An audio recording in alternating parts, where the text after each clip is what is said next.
பாதம் தொடும் பூங்கொலுசு தான தந்தோம் பாட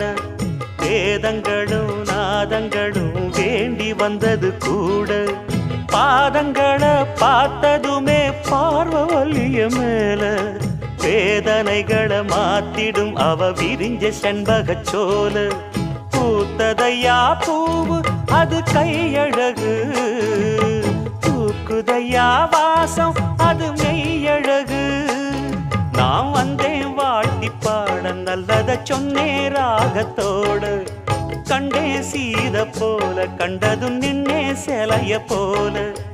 இந்திரலோகம் சந்திரலோகம் சுந்தரலோகம் போற்ற கலைவா